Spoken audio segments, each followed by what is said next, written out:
Welcome to Education, Leadership, and Beyond, Surviving and Thriving. My name is Andrew Murata, host of the show. And good morning. It's Saturday morning here, 8 a.m. Eastern Time. Normally we're doing this show either after school or 7:30 at night. And I want to thank Norval Connell this morning is our guest. He adjusted my schedule here this week, and grateful for that. So it's early on a Saturday morning in the summertime. I hope you are surviving and thriving, taking care of yourself, and it's a beautiful day. We got a parade here in Port Jervis, so we'll start off with my shirt. I wore this intentionally for Norval, being great, doing great things, and he is doing those things from the Muhammad Ali Museum. Feeling inspired this morning. And as we get started here on the show, a quick word from our sponsor. Norval's a numbers guy. He's a business guy. He's a financial analyst prior to becoming an educator. So here's some numbers. Here's some word about IXL. Happy for them for sponsoring the show. Hey friends, Andrew Murata here, surviving and thriving. And I want to thank today's sponsor for the podcast, IXL. Discover the power of data-driven instruction in your school with IXL. It is the most widely used online learning and teaching platform K through 12. It gives you everything you need to maximize learning, from a comprehensive curriculum to meaningful school-wide data. And IXL's diagnostic is research proven to be a strong predictor of performance on standardized assessments, including NWEA, MAPS, STAR, iLearn, just to name a few. And the best part, everything I just mentioned is all integrated into one platform, so you can simplify your EdTech tools. Visit IXL.com to lead your school towards data-driven excellence today. The link is in the show notes. And again, I want to thank IXL for sponsoring Education, Leadership, and Beyond. All right, check them out. Again, we'll talk to Norval about that. And we'll meet today's guest, Norval Connell, in just 1 minute. Opening topic here. If you're watching live, jump in and say hello. Say good morning. Let us know where you're watching from. Middletown, maybe Port Jervis, a little rivalry there, Norval. But our opening topic is shiny shoes. I was in the airport this week, and I walked by the shoe shine people. And I noticed they were wearing sneakers. Now, I wear sneakers to work. I'm all about the comfortable feet, and I get those people are on their feet, but it got me thinking, you're selling shiny shoes. Wouldn't you want to model what it is that you're selling? Norval and I are school leaders, and I want to model what I'm selling. I want to model the behavior I'm looking for. If I was saying, hey, there's no smoking on campus, but I'm sitting there smoking, that's not doing that. And I just thought that they should be wearing the shiny shoes to model what that product is that they're going to deliver for you.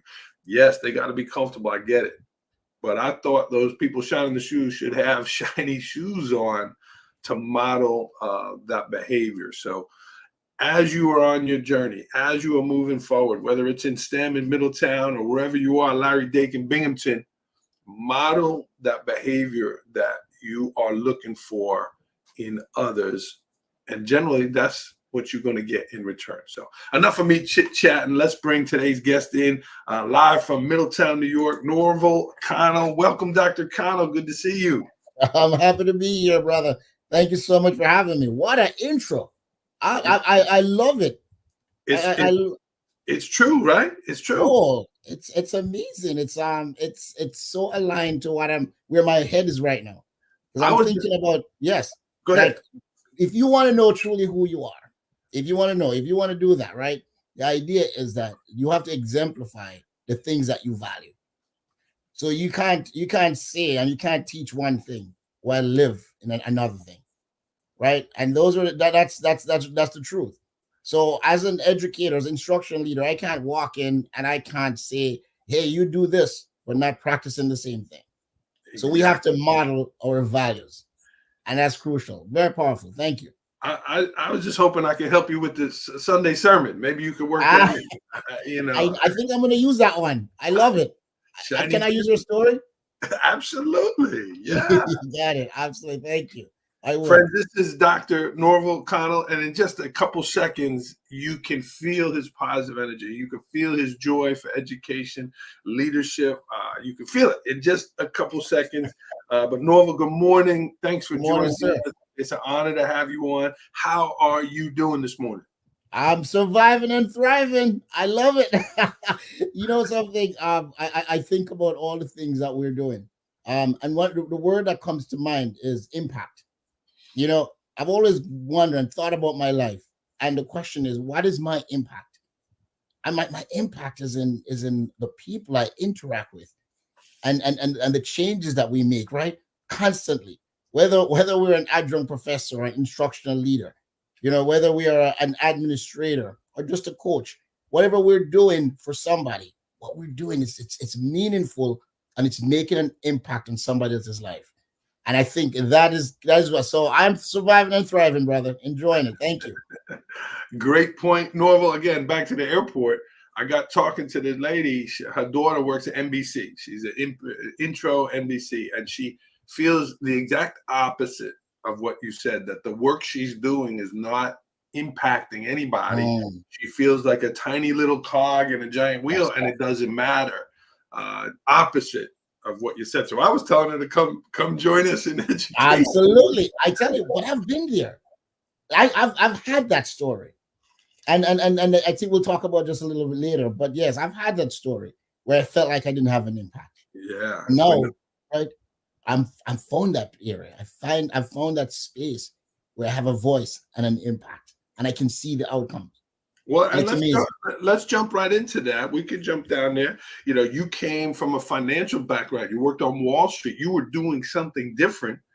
Yes. You've been with Middletown a long time now. What drew you from the financial world to come into education? Let's start there. Well, let me just first say, so education has always been in my blood. My mother had a school in Jamaica. And as early as 10 years old, I used to tutor mathematics to 17, 25, 30-year-old people. Yes. Oh, Yeah, I wow. was, yeah. So I was the kid who would run home from school, change quickly, and run over to the schoolhouse because there were like grown people waiting for me to tutor them. And Beautiful. yeah, so I enjoyed so that love and passion for communicating information, sharing my ideas was always there. So you know, when you excel, especially in a developing economy, when you excel in mathematics and science, nobody encouraged you to become an educator. You right? So I actually went on to do my master's in economics, and I came to the United States where I pursued my MBA in finance. So I went into and not everybody was getting hired on Wall Street. So I was very fortunate to get a position on Wall Street. So I'm really excited about this. This is it's everything's exciting. I'm doing great. But at the same time, I felt that same experience where I was just a small cog in a large engine. I didn't see the whole picture. I would do amazing things. I would build these different financial models, and I would get this self satisfaction for 2 days. And I'm thinking, what's my impact? It's over. It's done. And then one day something happened. They had like a challenge for all these analysts to come and present a financial model. Oh And, man. and I remember because I was new to that department, and somebody pulled me aside and said, "Listen, this you don't have to compete in this challenge because all these guys have been preparing for a year, right? So maybe you should just let them go and stay on the side just to see what's going on." I'm like, "No, it's fine. I'll prepare something." So I did. So the next day I prepared something. I can tell you I won the challenge that day, and my model became the chosen model for all the financial rollout. Wow. Now, with that, I was immediately promoted, and somebody took my position. Um, and and then I was given the task to travel from offices, from different spaces, to start teaching, train other people how to use this financial model. Oh. So I would go to work, leave my office, show up at a boardroom at some other building with an entire team of people waiting for me. I was inspired. You were teaching. Instruction. I know. I couldn't wait. All of a sudden, my job became exciting, right? And I'm training all these people. I'm moving from offices to offices, and I'm communicating information or asking questions, and we're dialoguing, and I'm creating small groups, and I'm having people think and share out loud and do think alouds, and right. And I'm just excited about this whole model I created, but the teaching of it was really special to me. And then when I realized that it was coming to an end, that now I'm gonna have to go back to the office and start all over again, I went to my office and I Googled, how do I become a math teacher? Like, how do I tell my wife I'm going to change careers? She's going to think, who did I marry, right? And I'm like, all these different things. How do I just go back to school? All these questions. Wow. So I Googled it, and I saw an ad came up, Math for America. We pay you $100,000 to become a math teacher. How crazy was that? I applied, and it was super competitive to get in. As a matter of fact, the next day was the deadline. I called them and I told them my story. They held it open for another 2 days so I could apply. Wow. Wow. Norval, I'm losing you on my end. I don't know if you're losing me. I lost him here on my connection. Yeah. Oh, wow. Hey, Christine. Good morning. Christine Maraglia, also from Middletown, now Monticello, watching. Norval, I lost you on my end if you could hear me. Yeah, he's coming back. I'm going to remove that, and let's do this. Are you back with me? I'm back with you. I apologize. I didn't know what happened. That's all right. A bunch of your friends from Middletown are jumping in. They filled in for you while you were gone. Oh, thank you guys. I appreciate it. That's a teamwork, man. That's a Middletown family. We're a special group of people. I couldn't wear blue today. I couldn't wear blue today. No, I'm trying my best. I came as close as I could. But yeah, so there I was. Right. So they held it open. I ended up getting the funding, and they sent me for a year to do another master's degree. Wow. And they paid, yeah. So that's how I got into education. The truth though, what was special about it is that when I went to Bard College, and Bard College had a connection with one of the poorest schools in the poorest school district in South Bronx. And I did my student teaching there, and the principal didn't want me to leave. I ended up spending many years there. Wow. And became a department chair. Yep, because department chair I became, yes.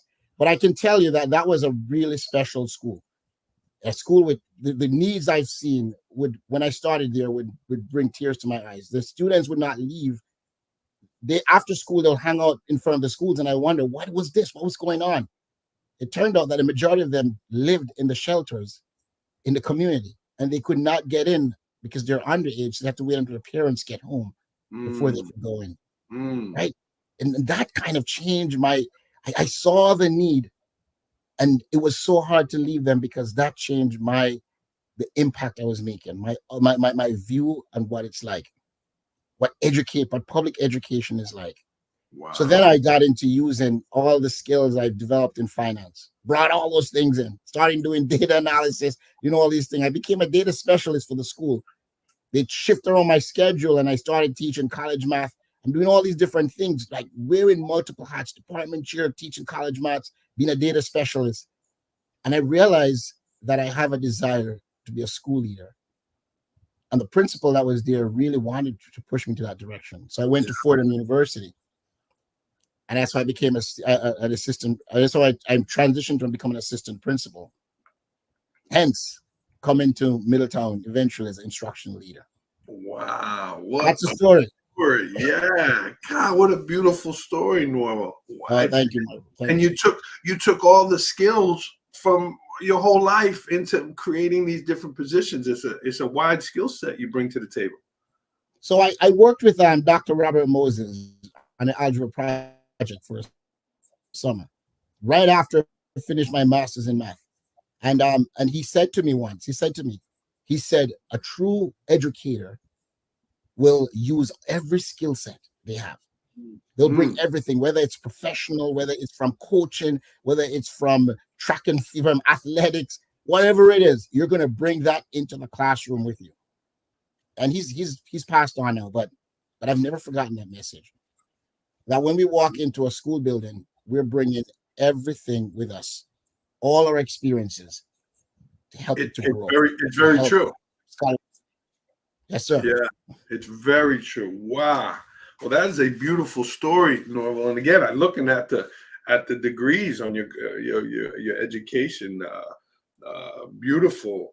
And so now tell me what you're doing at Middletown. You've been at Middletown. You're going into your 10th year. Is that correct? Yes, I'm going. No, actually, I'm going to my 9th year. Your ninth year. Okay. Yes. You're leading the STEM initiatives. You are an instructional leader in the areas of STEM.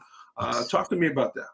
Oh, this you know, when you talk about something that you're proud of, something that's meaningful. This is the meaningful work. I'm at the point where I believe that Middletown has given me the team and the resources to truly make an impact in a community that's yearning for that. Yes. So I remember years ago when I just moved to Middletown, which is 20 years ago, because I live here in Middletown. You know, I saw a lot of graduates, and they would graduate. Some would go on to college, and they would come back with degrees that wasn't worth the paper it was written on.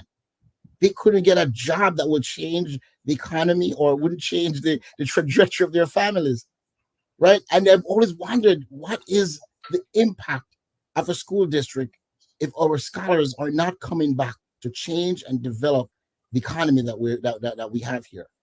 So, as a result, when I came in, I was energized. I was excited. Middletown had resources. Middletown had a direction that was very positive.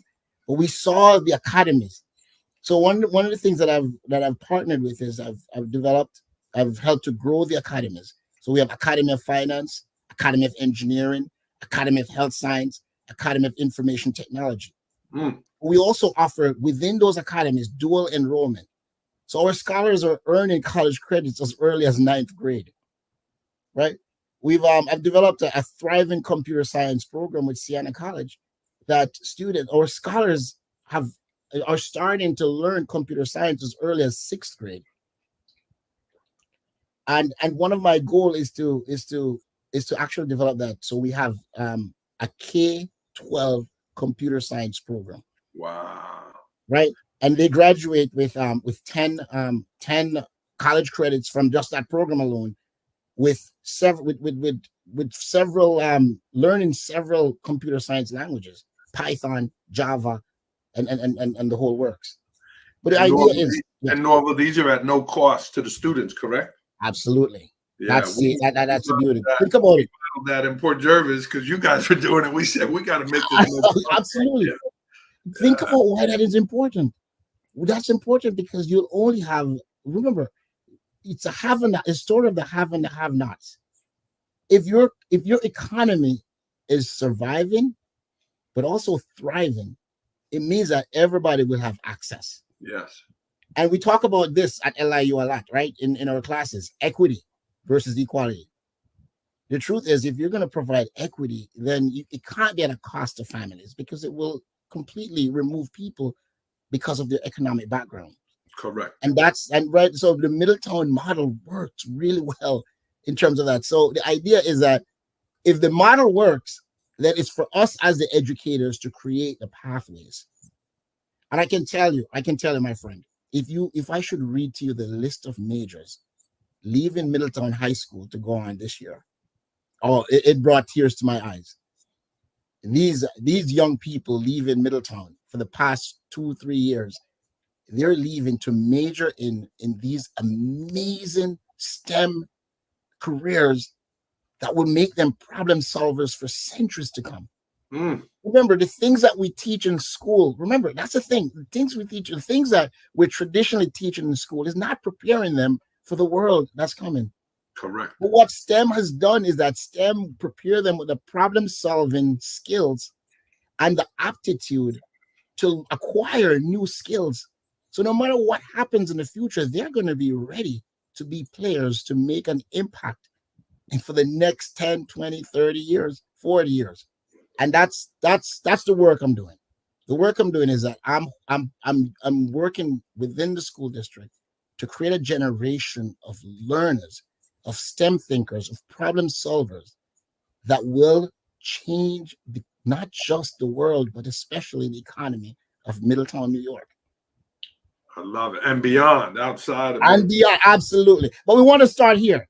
So I've I been love encouraging them to come back and start because the Mid Hudson has suffered a lot from brain drain for many years. And Agreed. that's one of the things, right? Because labor mobility, there's access to everywhere from Middletown, right?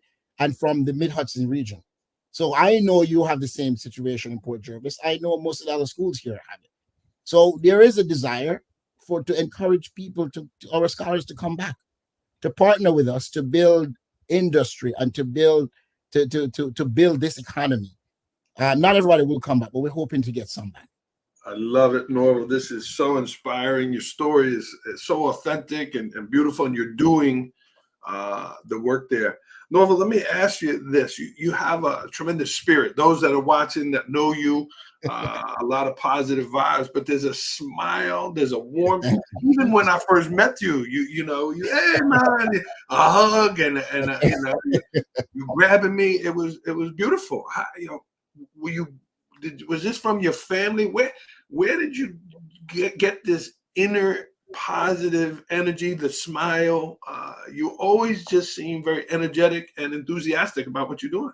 Absolutely. Well, thank you. I appreciate that. So the truth is, I can tell you that my joy comes from my love for God. My joy comes from, you know, my spiritual upbringing. I was raised by a mother who I constantly hear praying all the time. You know, and I tell people that I thought she was, as a child, I thought, is my mother sad? But you know, and she would pray out loudly all the time. I could hear that. But I also had, you know, at age 14, I lost my father. My father died in my arms.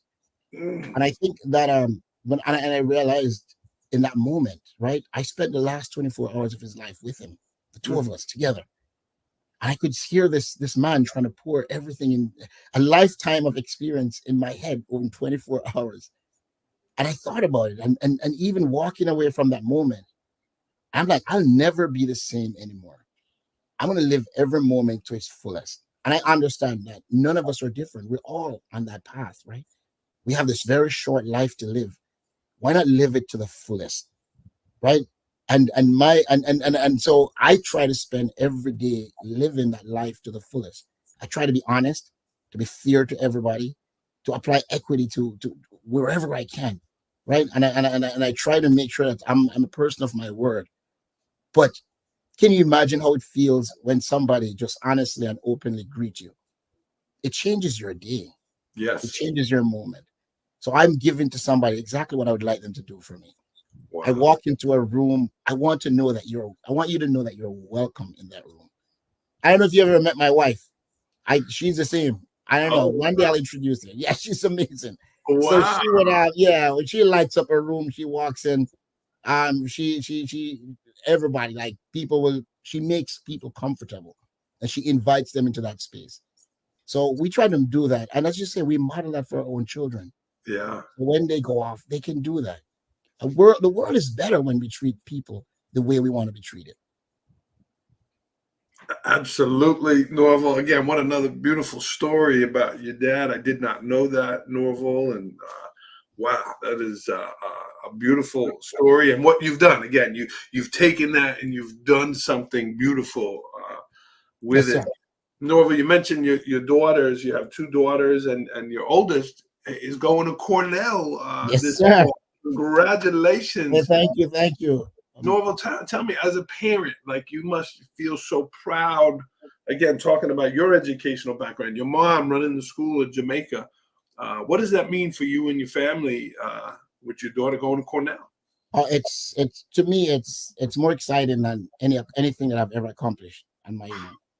And that's the honest truth. It's you know, we have these children, and we see them, and we hope like they're gonna grow up to be great people, and we do all of our best. But there's so many variables, and when you actually see them walk in that path, it feels good to see that everything that you've poured into them everything is actually like it's reaping some benefits, and to see them desiring that, right? And the things that that the things that you value, that they have shared values with you, I think is really, really important. There's also like another side story is that many years ago, when I was 21 years old, I applied to Cornell and NYU Mm. because I came here from Jamaica as a doctoral candidate. Yeah, Wow. I know. Wow. I was an F1 student visa. I came here and Wow. as a doctoral candidate, and so I applied to NYU and Cornell. I got accepted to both, but Cornell never offered me any money. And coming from Jamaica, there's no possible way I could attend your school if you didn't Sure. offer me any funding. Sure. So I didn't follow through with the Cornell, but I've always admired and loved the school. So to Yeah. see now a generation later, my daughters actually now have the opportunity to go there. It Wow. doesn't it's poetic for me. I know. So it does it means a lot. I will say that. Absolutely beautiful. Congratulations. Norval, what tips would you offer? We have a lot of parents watching the show right now that have young kids of their own. If you're watching, say hello. A number of people watching live.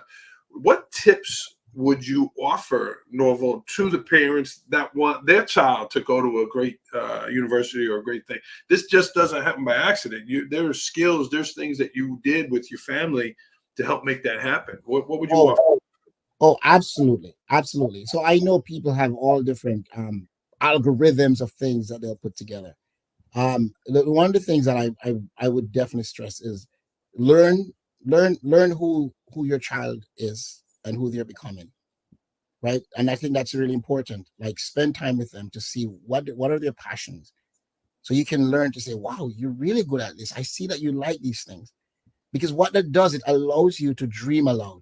And I've always talked with my parents. Every parent that would come and said, have you dreamt with this child? And something, oh, she's only 12 or she's only 9 or 8. It's never too early to start dreaming.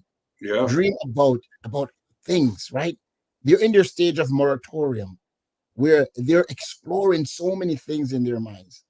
But I can tell you that the best thing I did, and that was actually my doctoral thesis. I'm right. The best thing I did was early algebraic interventions. Mm. So I developed this whole concept I call it plain mathematics, PLAIN. It's an acronym, but plain mathematics allows algebra to be accessible by any child. It doesn't matter how young or no matter how young they are. As a matter of fact, the younger the better, because what it does, it allows them to develop real foundational skills. So I remember I told my daughters, I said, when they were very young, I'm talking about 6, 7 year old girls, and I'm like, if you follow this, if you allow me to do this with you, I promise you that you will not struggle to learn mathematics ever again. And it has worked. It has given them a chance, but it doesn't only apply to mathematics. It applies to everything that requires problem solving, critical thinking. Because Wow. what it does, it allows it fires up those synaptic pathways and allow them to become critical thinkers. So so I spent time in the early years just really having fun doing playful stuff with them, algebra bubbles, right? All these different things. And to them, what's the game was actually building these amazing skills. And one day, I'm hoping that one day I could do like a parent workshop to show people just how playful this thing is and how much I played around with it and allow these young people, these young kids to really enjoy problem solving and critical thinking. And I tell you, I saw it very early. It didn't take very long. As a matter of fact, I would see my youngest, who's now in 10th grade, is going to 10th grade September. I would see her at age 8 doing complex factorization that's in an algebra 2 content area. Wow. Yeah. And I'm like, wow, this works. Wow. To me, it was like amazing. But I knew it would. Because the truth is I went back to my own roots and I realized I'm 9 years younger than my youngest sibling. And because of that, at a very young age, I was exposed to college math. So before I was 10 years old, I was doing college math because he was already in college. And one of the things that it did for me is that that early exposure to mathematics, the early algebraic thinking, allowed me to always have a foundation to stand on. No matter what room I'm in, no matter what concept, whether it's calculus or real analysis, right, or statistics, or even physics, doesn't matter. I was able to actually, I had a conduit into those content because of my early algebraic experience. Wow. No, this is beautiful. Really beautiful story. So many things tied together. Our friend Kara Rapp is Thank you, watching sir. live as well. Congratulations on that, Norval. Really beautiful. Let me Thank ask you. I you about appreciate it. you now. You're pouring into Middletown. You're pouring into your family. You're going to preach as part of your role in the church, the Middletown Church of Christ. You're pouring into so many others. How do you pour into yourself? What are some things that you do maybe this summer to recharge yourself? Some things that you do to generate the positivity that you're giving to others?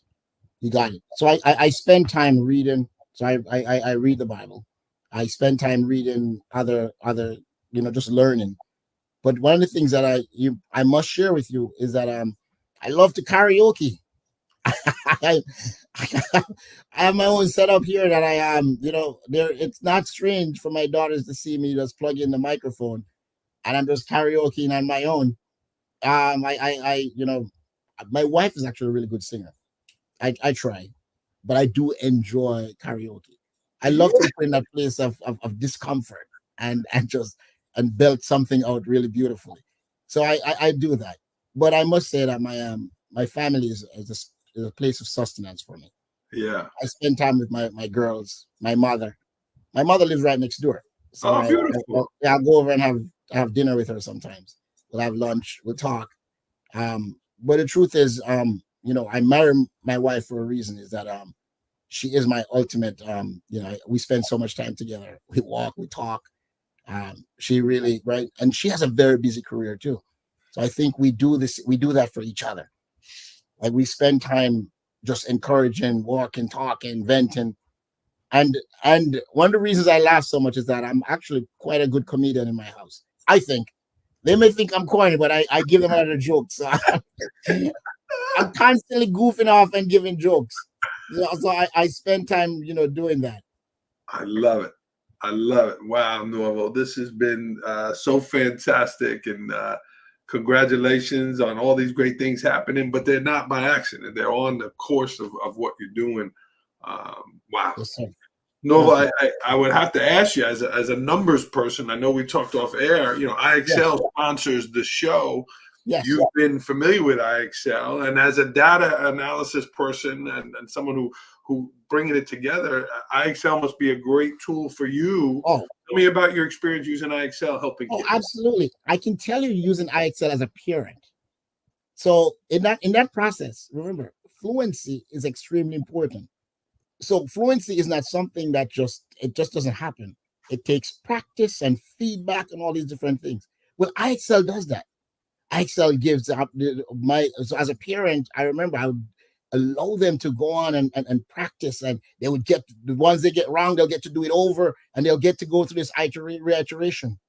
But isn't that learning? That is a learning process, right? Where you make mistakes, you get to fix it, then you get it correct.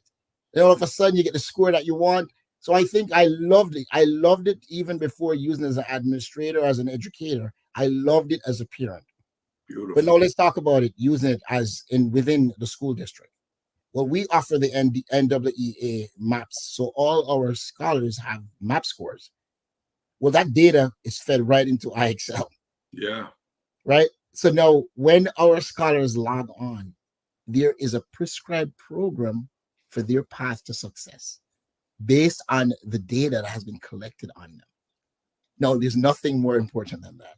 As a matter of fact, just as early as yesterday, I spent time writing out the steps for a parent who is having her daughter have an entire summer experience with IXL. And it's so pleasing because here she is, she'll be able to actually see exactly where her daughter's strengths are and where the weaknesses are. And by the end of the summer, she'll be able to actually see where did she grow. And I think that's the beauty. So yes, absolutely. I champion the use, and IXL has been impactful, not only in my family, but in the school district. Yeah. Perfect. Wow. That's again another great situation that you're involved in. Norval, I can talk to you all day, but I know you have some stuff going on. Yes, sir. We got the parade in Port Jervis. I'm excited. It's a Yeah, beautiful have day. fun. But Norval, something that you wanted to say, or that we haven't talked about, something that you wanted to share? No, one of the things I want to stress with it's you know, we are in communities that we have needs. We see there are economic needs all over, right? The truth is, at the helm of that is our school districts. There's Port Jervis, there's Middletown, right? And that's the work that we're doing. And this work can't be done in isolation. We need our families to partner with us. We need our community to continue to strive with us to make sure that as we dream for our young people, that we're equipping them with 21st century skills. Continue to support our school districts. Continue to support our educators, the amazing teachers we hire. Continue to support our administrators, because this work is not about us adults. It's about our young people and the generations to come. I am excited and honored every day I get to walk into the school district to make a difference, because I see it. I see the testimonies. I listen to the young people. I see the confidence of them coming back after college and after career. And I see the things that they can do, the possibilities. And I just said, we're doing this together, not in isolation, but together. And I'm going to coin your term. We're not just surviving, we're thriving. I mean, you are making it happen. You use the word impact, I don't know how many times on this show, and you definitely can tell that you are not you don't have to go to work. You get to go to work, and you chose this path. So Yes, God bless you on your journey here, and really great. I know you're going to preach tomorrow again at the Middletown Church of Christ. Talk to me. What are you preaching about tomorrow? Give me your lesson plan for tomorrow. That's good. So my sermon tomorrow is entitled "Who Are You?" Right? Who are you? And the reason for that sermon is the fact that before you can go anywhere, before you can do anything, it's extremely important for somebody to know who they are. Right? It's important for you to know exactly. There was a story of a young man. He was a son of a farm worker. And the farm worker was one day, right? One day, the boss, the farm owner said, "There's no way you bring this child back to my farm until you register him in school." The father was disgruntled, but the farm owner saw something different in this young man. So he went to school, and he said, this young man, in his own testimony, said the guidance counselor at that school helped him to find out who he was, because all he thought he was a farm worker. He was telling this story while giving his parents a tour of his new luxury apartment in California, where he was a tenured professor at a lucrative university. Wow. And that's when he had the flashback and was telling this story. But somebody had to help him to find out who he really was. Yeah. Are we defined by our appearance? Are we defined by our past or our circumstances? Or are we defined by our own dreams or tenacity or goals? So that's where it's going. You better grab a seat there tomorrow, Middletown. It's going to be a packed house. Norval, let's get rolling. Let's get to rapid fire, quick answers, a little bit about yourself. Again, if you're watching the show live, jump in and say hello. What a great guest. What a great educator, Norval, the work you're doing. Rapid fire. You ready? Yes, I'm ready. Here we go. Last book you read. COVID-19 impact on the Mid-Hudson dirt farms. Whoa. Last movie you saw? King Kong versus Godzilla. Loved it. Last concert you went to? Beach Boys.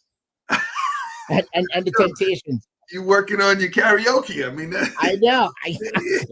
I got the old school works. A lot of rhyming there. They got a lot of rhyming. You got it. You have a wide cultural background. Tell me your favorite dish. I would say curry goat. Ooh, yeah. Yeah, They know when you're eating that at lunch at the school. They can I smell know. it. Everybody will know. Your favorite place to travel. So my favorite place is actually Negril, Jamaica. Ooh, I love it. was that your hometown? Where did Yes, you grow up? I live right outside. I live in a town called Sheffield, right outside of Negril.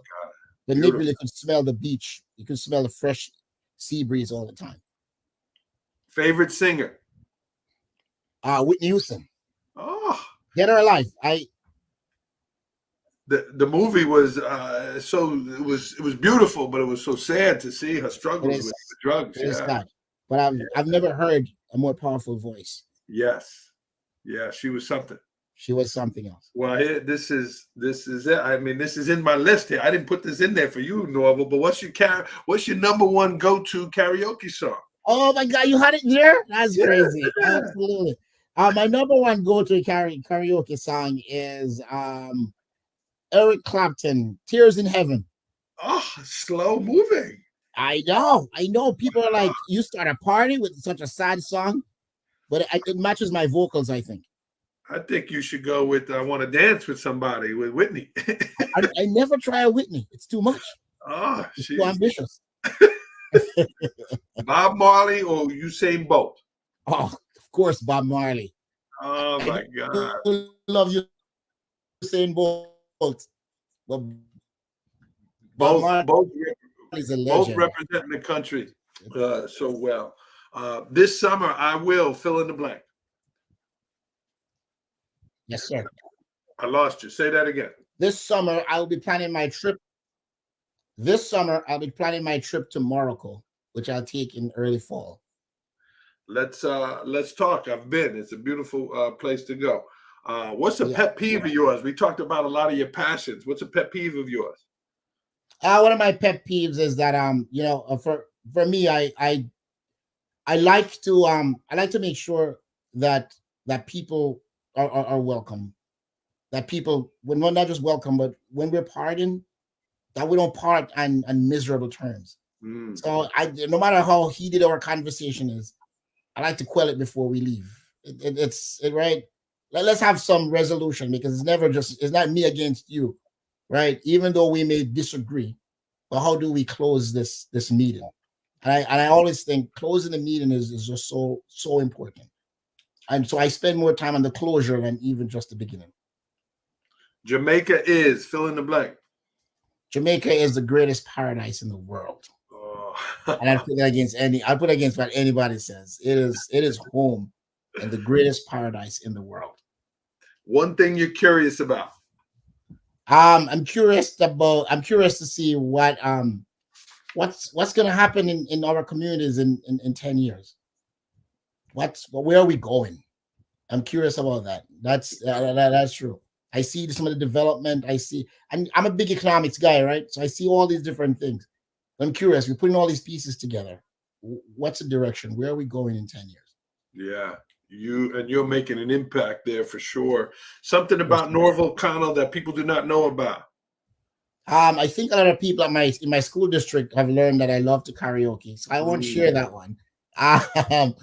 But I would say that let me think about that one. That everywhere that I've been to, my favorite school will always be University of the West Indies. It's my special place. Yeah, that's where you started. That's where I started. Yeah, beautiful. I've never really left there in my head. West Indies, Baruch College, Bard College, Fordham University, and Alverno College, getting his doctorate in education leadership. Dr. Connell. Wow. Thank you, sir. Our good friend Jen Moland is watching. Jen is a huge health committee, a great educator. I'm a huge fan of hers too. Oh my gosh, she connected us. So thank you, Jen, for getting me Norval here on the show. But she's tremendous. Norval, here we go. You got to pick one here: long walk or gym workout? Long walk. Beach, pool, or lake? Oh, it's a beach. in Jamaica. Book or audio book? Oh, absolutely a book. I might have you read my next book on audio book just so it has the beautiful accent. Just so. I'd love to. Absolutely. Pizza. I'm a pizza guy. Deep dish pizza, New York style. What's your pizza style? No, I like New York style. Winter or summer? Summer.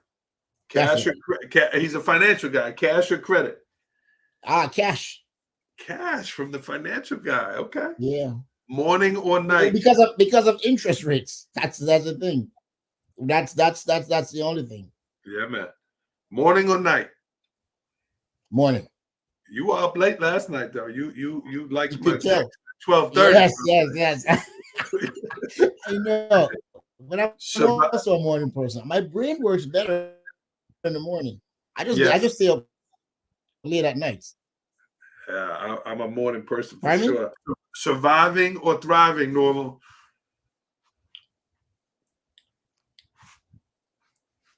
We lost him on the internet again. He likes the good endings here. Can you hear me? Yeah, we got you. Go ahead. Surviving or thriving? No. Sorry. Oh, absolutely. Thriving. Can you hear me? Yeah, man. Yeah. Norval Connell, friends, Dr. Connell, doing great work in the Middletown, New York School District. Shout out to the Middies. They are fortunate to have you, Norval. And thank you to all of our friends tuned in, a lot of mutual friends here. Norval, you talked about ending a conversation with somebody. You have a quote you'd like to end this with? Oh, I love the Nelson Mandela quote that says, everything may seem impossible until it's done. Say it one more Nelson time. Mandela. Everything may seem impossible until it's done. Wow. This is our good friend Norval Connell, everybody from Middletown Schools. Norval, thanks for making an impact. This has been a tremendous interview. I could talk to you all day. Thank you, sir. I appreciate it. And thanks to Mrs. Molan for making it happen. I appreciate it. That's right. Shout out to Jen Molan. Norval, good luck with your sermon tomorrow. Thank you, good sir. luck with your daughter going to college, and certainly take some time this summer to refuel and recharge yourself. We appreciate the work you're doing. Educators watching this, deep passions, Norval skills all coming together to do that great work. Norval, you stay on the line a second, okay? All right. Thank you, brother. I appreciate you. All right, we are going to sign off here on Education, Leadership, and Beyond. Thank you to IXL sponsoring the show. Check them out in the show notes. And again, Norval's had a great experience there. If I can help you in any way, don't hesitate to reach out at Andrew Murata21 on Twitter. Obviously, you're in the STEM program. You want to make a difference, check Norval out. You can find them at Middletown Schools in New York. Norval, thanks so much, my friend. Thank you, my friend. Appreciate it. All right. Have a great weekend, everybody, and keep surviving and thriving.